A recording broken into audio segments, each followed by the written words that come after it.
I attended the Climate Change Panel open house on September the 1st, 2015 in Calgary, and in my opinion the climate panel is misinforming Albertans by not including in their climate leadership document the consequences of Ontario's move to renewables and their phasing out of coal. First of all, there is no differentiation between the Ontario and Alberta power markets in the document, simplistically leading people to think that phasing out coal will have health benefits.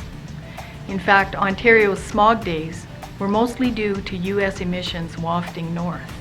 These dropped dramatically after the 2008 recession and with the US transition to a more natural gas-based generation.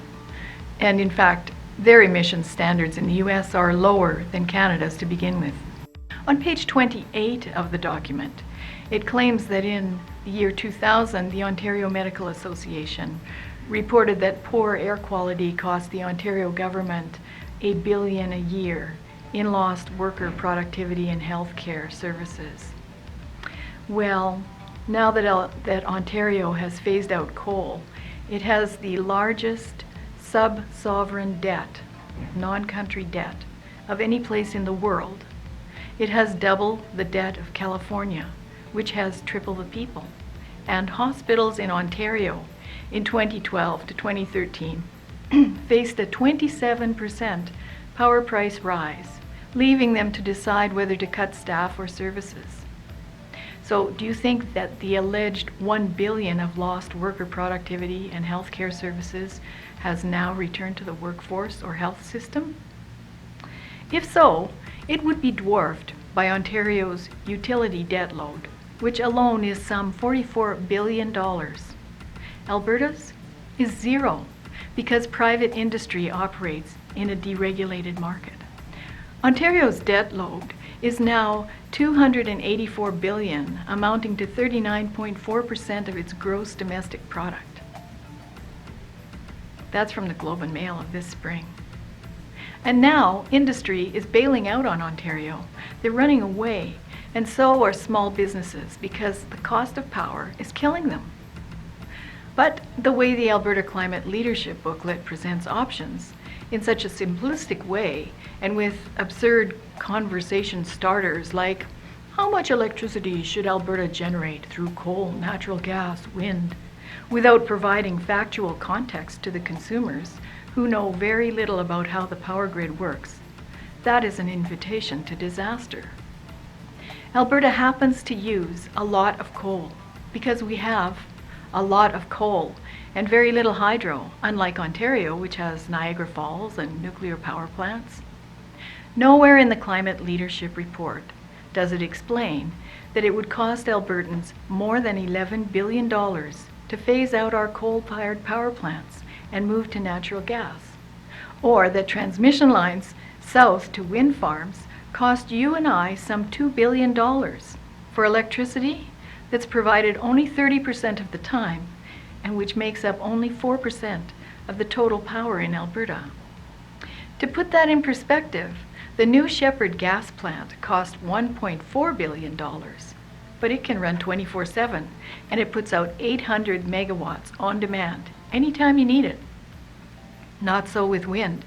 Wind is at least 3 times the cost of conventional power, and it costs also about $1 million per megawatt to integrate it into the grid.